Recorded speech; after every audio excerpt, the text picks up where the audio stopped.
नमस्कार, knockingnewz.com में आपका स्वागत है। मैं हूं गिरिजेश वशिष्ठ। आज बात करेंगे अग्निपथ योजना की।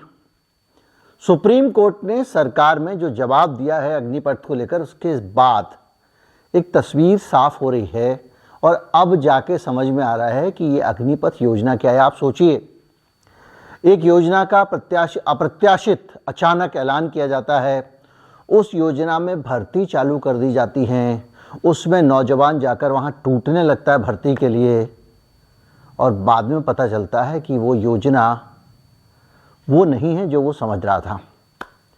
आज हम इसी पर बात करेंगे, समझने की कोशिश करेंगे कि सुप्रीम कोर्ट में इस पर क्या बहस हुई और वो कौन से मुद्दे हैं जो हमने अग्निपथ योजना के आने के समय ही उठाए थे और आज तक वो मुद्दे वैसे ही खड़े हुए हैं सुप्रीम कोर्ट में। हालांकि उन पर बात हुई है, लेकिन फिर भी आज समझेंगे कि अग्निपथ योजना में अग्निवीर बनकर सचमुच हमारे देश के नौजवानों को क्या मिलने वाला है और सरकार को इससे क्या लाभ हुआ है।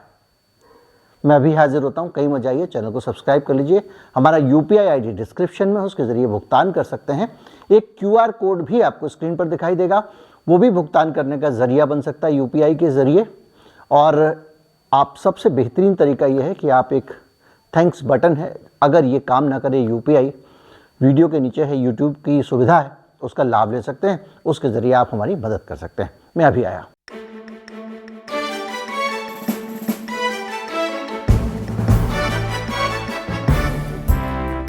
आपको याद होगा, जून में अचानक ऐलान हुआ कि अब जो है सेना में स्थायी भर्तियां नहीं होंगी, भर्तियां स्थायी होंगी, 4 साल के लिए होंगी और 4 साल के बाद में 25% लोगों को सेना में एब्जॉर्ब कर लिया जाएगा और बाकी लोगों को घर भेज दिया जाएगा।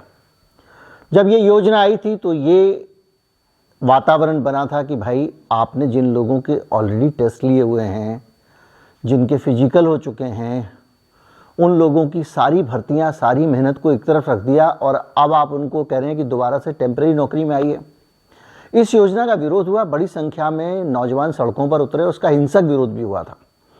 और इस पूरे विरोध के बाद में अचानक भर्तियां शुरू हो गईं, अफरा तफरी में भर्ती भी कर ली गई। इन सारी भर्तियों के बीच में सुप्रीम कोर्ट में ये मामला पहुंचता है और सुप्रीम कोर्ट में जब मामला पहुंचता है तो बहुत सारे मामले इकट्ठे करके ही जब सुप्रीम कोर्ट में मामलों की सुनवाई जो है, जब सारा पानी बह चुका होता है गंगा में, तब शुरू होती है। अब जाकर 6 महीने बाद इस मामले पर सुनवाई हो रही है और जब सुनवाई हो रही है तो उसमें एक बड़ा मसला निकल के आया और वो मसला ये है कि ये जो अग्निवीर होंगे, ये सेना में जो सिपाही होता है उससे भी नीचे के ग्रेड होगी। और ये इसलिए कहा सरकार ने क्योंकि सरकार से कहा गया कि सेना में आपके पास में एक तरफ तो आप परमानेंट नौकरी दे रहे हैं और अलग तरह का वेतन पैकेज दे रहे हैं, दूसरी तरफ आप टेम्परेरी नौकरी दे रहे हैं, वेतन पैकेज अलग है, नौकरी भी अस्थायी है। तो एक काम के लिए इस देश में 2 तरह का वेतन कैसे हो सकता है, 2 तरह की सुविधा कैसे हो सकती है और 2 तरह का व्यवहार आप कैसे कर सकते हैं। जब इस पॉइंट पे सरकार फंसी तो सरकार की तरफ से सुप्रीम कोर्ट में एक जवाब आया और वो जवाब हम सबके लिए एक नई जानकारी भी है, चौंकाने वाला भी है और ये भी बताता है कि जो सपना सरकार दिखाती है राजनीतिक कारणों से, वो कुछ और होता है और देती कुछ और है। यानी काजू के डिब्बे में मूंगफली निकलती है। आप सोचिए, अग्निवीर योजना को लेकर सब लोग को लगता था कि 4 साल की एक सेना की टेम्परेरी नौकरी है जिसमें चौथाई लोग, हर चौथा आदमी बाद में परमानेंट हो जाएगा। लेकिन सुप्रीम कोर्ट में सरकार ने जो कहा, वो कह रही है कि ये टेम्परेरी नौकरी जरूर है, लेकिन ये सेना में सिपाही से भी नीचे के स्तर पे होगा अग्निवीर, और वो सिपाही को सैल्यूट करेगा। अब इसको क्या समझें, भारत में किसी और विभाग में ऐसी कोई व्यवस्था तो है नहीं। एक व्यवस्था समझ में आती है और वो व्यवस्था है होमगार्ड की व्यवस्था।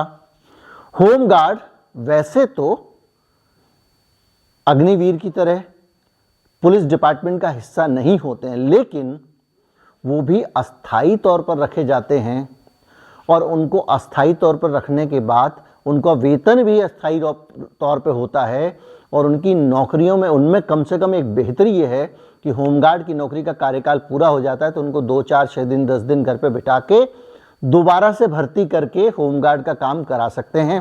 होमगार्ड भी थाने में सिपाही के नीचे होता है। होमगार्ड को भी सिपाही की बात माननी पड़ती है, लेकिन वो पुलिस फोर्स का हिस्सा नहीं होता। इसलिए होमगार्ड से भी आप अग्निवीर की तुलना नहीं कर सकते, क्योंकि अग्निवीर जो होगा वो सेना का हिस्सा होगा। होमगार्ड सेना का हिस्सा नहीं है। होमगार्ड को दोबारा नौकरी मिल जाती है, अग्निवीर एक बार बाहर हुआ तो नौकरी नहीं मिलेगी। एक पॉइंट हमने बार बार उठाया था, उस पॉइंट पे आए उससे पहले और इसको स्पष्ट कर लेते हैं कि ये एक नई अजीब तरह का होमगार्ड बना दिया है, जिसको दोबारा नौकरी भी नहीं मिलेगी, जिसको सिपाही को सलाम भी करना पड़ेगा, लेकिन जिसको लड़ाई की पूरी ट्रेनिंग मिलेगी। पूरी क्या मिलेगी, जिस तरह की ट्रेनिंग है आप सब जानते हैं, जो भी है, लेकिन वो हथियार चलाना सीख चुका होगा। और एक साइकोलॉजिकल फैक्टर देखिए, चाहे वो कोई भी व्यक्ति हो, सिपाही हो, अग्निवीर हो या इस देश का प्रधानमंत्री हो, सब हाड़ मांस के पुतले हैं, सब मनुष्य हैं, सब एक ही तरीके से सोचते हैं, 19-20 के अंतर के साथ। जब आप मॉसेस पे आते हैं, मतलब 10 तरह से सोचते होंगे सब लोग, 20 तरह से सोचते होंगे, लेकिन इस देश में सोचने का दुनिया का, पूरी दुनिया में लोगों का पैटर्न है। तो इसको कहते हैं आप एक ह्यूमन टेम्परामेंट, एक मानवीय गुण है वो। जिस आदमी का सिलेक्शन नहीं हुआ, आपको लगता है कि वो 4 में से 3 आदमी वो सारे के सारे उस प्रक्रिया से, उस प्रोसेस से, और वो एक आदमी को जो चुना गया है उसको चुने जाने का जो नियम होगा उससे संतुष्ट होंगे, उस प्रक्रिया से संतुष्ट होंगे?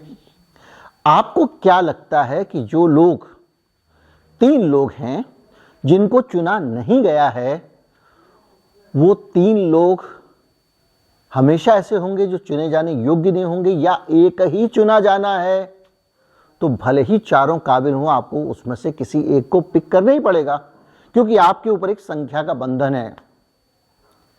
अगर आपको यह कह दिया जाए कि आपके बच्चों की 30 बच्चों की क्लास है, उसमें आप 10 को ही पास कर सकते हैं, बहुत सारे बच्चे ऐसे होंगे जो 12 नंबर ला सकते हैं, बहुत सारे बच्चे ऐसे होंगे जो और ज़्यादा नंबर ला सकते हैं। बहुत, मान लीजिए कि 10 आपको पास कर सकते हैं और 12 बच्चे आपको ऐसे मिल गए जिनके 100 में से 100 नंबर आते हैं, तो आप किसको रखेंगे, किसको निकालेंगे? तो इन पूरी परिस्थितियों के बीच में एक साइकोलॉजिकल एटमॉस्फेयर बनता है, एक दिमाग में स्थिति बनती है जिसमें कुछ लोग जो बाहर निकलेंगे वो असंतुष्ट भी होंगे, और ऐसे असंतुष्ट लोगों की संख्या को आप किसी भी गणित के हिसाब से समझ नहीं सकते हैं। कॉरपोरेट में, आपके दफ्तर में भी इंक्रीमेंट होते हैं तो बहुत सारे संख्या में ऐसे लोग होते हैं जो ये मानते हैं कि वो इंक्रीमेंट के लायक थे, लेकिन उनको इंक्रीमेंट नहीं मिला। कभी वो ये मानते हैं कि उनका बॉस इसके लिए जिम्मेदार है, कभी वो मानते हैं एचआर जिम्मेदार है, कभी कुछ। बहुत कम लोग होते हैं जो ये मानते हैं कि उनको अगर इंक्रीमेंट नहीं मिला है तो इसमें कहीं ना कहीं उनकी कमी रही होगी। तो ये जो असंतोष है, ये लेकर आप वहां से हथियारों और आर्म्स की ट्रेनिंग लेकर लाखों लोगों को सड़क पर छोड़ रहे हैं, और आप ये कह रहे हैं कि उन लोगों को यहां वहां नौकरी मिल जाएगी क्योंकि उन्होंने तो आर्म्स की ट्रेनिंग सीख ही ली है, तो आपने उनको बाजार में छोड़ दिया। तो जिसको वहां पे मिलिट्री ट्रेनिंग वाले लोग चाहिए होंगे, अभी हाल में इलाहाबाद यूनिवर्सिटी का मामला आपको पता है कैसे फायरिंग हुई है वहां पे, और वहां के जो गार्ड्स थे उनको निकालने की मांग हो रही है, क्योंकि वहाँ जो गार्ड्स थे वो जिस जगह से आते थे उस जगह के लोगों को सिर्फ लड़ने की ट्रेनिंग है। कोई आदमी अपना बॉडीगार्ड रख लेगा, प्रॉपर्टी डीलर है, बिल्डर है, बेईमानी करता है, उसने कहा भाई आ जाओ हमारे बॉडीगार्ड हो जाओ, आपकी पास कोई आएगा गोली चला दे, कुछ कर दे। बहरहाल, अगर आपने कुछ लोगों को सेना की हथियार की ट्रेनिंग दी है, टेक्निकल ट्रेनिंग दी है, हाई डिग्री के सर्विलांस की ट्रेनिंग दी है, और वो दुनिया के सैनिक स्टैब्लिशमेंट, भारत के अंदर के सैनिक ठिकाने, उनके पते, उनके अंदर की जानकारियां, ये सब जानता है, और वो असंतुष्ट भी है, तो आप अग्निवीर बनाकर इस देश को सुरक्षित बना रहे हैं या असुरक्षित बना रहे हैं, इसको आपको समझना पड़ेगा। और ये जो एक तरीका आपने नया घोषित किया है वो अपने आप में खतरनाक है, उससे भी नीचे की रैंक होगी, सिपाही को भी सैल्यूट करना पड़ेगा। तो ये सारी चीज़ें मिला के एक तरफ से आपको सोचने को मजबूर करती हैं कि ये योजना क्या सही है। माना सरकार का मानना ये कि पूरी दुनिया में जो एवरेज एज है, जो काम करने वाले लोग हैं आर्म फोर्सेस में, उनकी कम है, हमारे यहाँ ज़्यादा है। लेकिन फिर आप अग्निवीर जैसा लेस पेड, कम पैसे वाला माध्यम क्यों ले रहे हैं? करिए भर्ती अमेरिका की तरह, करिए भर्ती यूक्रेन की तरह, मोटा पैसा दीजिए, मर्सनरीज भर्ती करिए कुछ समय के लिए। क्या ये संभव है भारत जैसे देश के लिए, भारत की ज़रूरतों के लिए? तो ये एक मसला आया है। और इस मसले के साथ साथ दूसरा सबसे बड़ा मसला ये, जब ये लोग तैयार होंगे इस देश में इस व्यवस्था के लिए, और इन हालात में जब वो खुले घूम रहे होंगे, जब मान लीजिए कि किसी को प्रॉपर्टी डीलर ने भी नौकरी नहीं दी, किसी आदमी को कहीं और कोई काम नहीं मिला, सड़क पे आया और उसको ज़रूरत है तो उसके पास हथियार चलाने का एक्सपीरियंस है, वो समाज में किस प्रकार से कंट्रीब्यूट करेगा? इस तरह की परिस्थिति में जब कोई व्यक्ति संतुष्ट नहीं है, उसके पास में हथियारों की ट्रेनिंग है, वो समाज में आ गया, समाज में उसको रोज़गार नहीं मिल रहा। अब ये मत कहिएगा कि देश में रोज़गार की कमी नहीं है, आप हालात देख रहे हैं लगातार। अब आपके घर के आसपास भी आपने बहुत सारे लोग देख लिए होंगे जिनकी नौकरी गई और मिली नहीं, जिनको कोई काम नहीं मिला।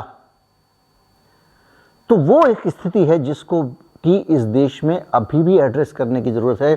सुप्रीम कोर्ट में इसकी डिस्कशन हो रहा है। सरकार कुछ हवाई बातें कर रही थी वहाँ सुप्रीम कोर्ट में जाके, तो जजेस ने फटकार लगाई कि जाके आप पूरा लिख के लेके आइए शपथ पत्र के तौर पे कि एक्चुअल क्या हो रहा है वहाँ पे, यहाँ पे हवाई बातें मत करिए। तो बहरहाल जो भी है, लेकिन अग्निवीर योजना को लेकर चर्चाएं भले ही थम गई हों, भले ही अजीबोगरीब टाइप के दूसरे कैंपेन, किसी हीरोइन के कपड़े या इस तरह की चीज़ों में वो भुला दी गई हो, लेकिन सुप्रीम कोर्ट में सुनवाई के साथ ही फिर ये मामला खड़ा हो गया है और हरा हो गया है। और अब इस मामले पर सरकार को कोई स्पष्ट स्टैंड लेना पड़ेगा और समझना पड़ेगा कि अग्निवीर योजना लागू करने के प्रो एंड कॉन्स, जो लॉन्ग टर्म प्रभाव हैं अच्छे और बुरे, उनको लेकर पहले आश्वस्त हो ले। सिर्फ ये दिखाने के लिए कि भाई हमने इतनी लाख नौकरियों का आपको वादा कर दिया है तो हम इतने लाख नौकरियां देंगे, हर साल कुछ लोगों को नौकरी से निकाल देंगे और बाकी लोगों को कहेंगे उनके बदले जिनको रखेंगे कि लो भाई आपको नौकरी मिल गई। भाई हर 4 साल में आपको जो है अगर केवल 1/4 लोग ही रखना है तो जो बाकी के 3/4 लोग हैं उनके तो हर साल आप नौकरी से निकालेंगे ना। तो जो नौकरी देंगे वो आप दिखाएंगे कि आपने नौकरी दे दी है, रोजगार दे दिया है। जिनको निकालेंगे, कभी आज तक भारत में जितने लोगों को नौकरी से निकाला गया है, उनको जितने लोगों को नौकरी मिली है, उनके अंदर से घटा के डेटा आया है क्या किसी भी एजेंसी का, सरकार का, कहीं से भी? जिसको नौकरी मिलती है उसकी दिखती है, जिसकी चली गई उस पर अलग से चर्चा हो जाएगी, लेकिन उसके अंदर नहीं जोड़ा जाता। उम्मीद करता हूं कि ये जो अग्निवीर योजना है इसके अंदर की चीज़ आप समझे होंगे। उम्मीद करता हूं कि ये जानबूझकर रायता ना फैलाया गया हो, क्योंकि अभी बहुत सारी चीज़ें आसपास वातावरण में हम देख रहे हैं जिसमें कुछ ऐसी चीज़ें हो रही हैं जो हमारे ही देश को नुकसान पहुंचा रही हैं। ढाका वाला मामला आपने देख लिया, पूरी स्टोरी मैंने आपको दिखाई है। ढाका वाला मामला कौन सा? वॉशिंगटन पोस्ट वाला मामला। उससे पहले भी एक स्टोरी है, उससे पहले श्रीलंका वाली स्टोरी है। तो बहुत सारी चीज़ें आप देख रहे हैं और इसलिए बेहतर ये है कि जागरूक रहें। इन सारी चीज़ों के पीछे मकसद ये होता है कि आपके आसपास जो घट रहा है वो आपको पता होना चाहिए और आपके मित्रों को भी पता होना चाहिए। इसके लिए आप उन्हें फॉरवर्ड कर सकते हैं। हाँ, संवाद और विवाद के लिए हमेशा स्थान है। नीचे आइए, कमेंट में टिप्पणियाँ कीजिए। भाई भले ही आपको 2 रुपये मिल रहे हैं, लेकिन जिसको कमेंट करना है, 2 रुपये वाले की बात कर रहा हूँ, बाकी नहीं कर रहा हूँ। पूरा वीडियो देखो, उसके बाद कमेंट करो कौन सा टॉपिक अच्छा नहीं लग रहा है। ये आदमी ऐसा है, ये आदमी वैसा है, कहने से कुछ नहीं होता। कमेंट की संख्या बढ़ती है और मुझे ज़्यादा पढ़ना पड़ता है, बस इतने ही कष्ट दे पाते हैं आप मुझे। उम्मीद करता हूँ ये वीडियो आपको अच्छा लगा होगा, ज़्यादा से ज़्यादा लोगों तक पहुँचाएंगे। चैनल को सब्सक्राइब कर लीजिए। नमस्कार, जय हिंद।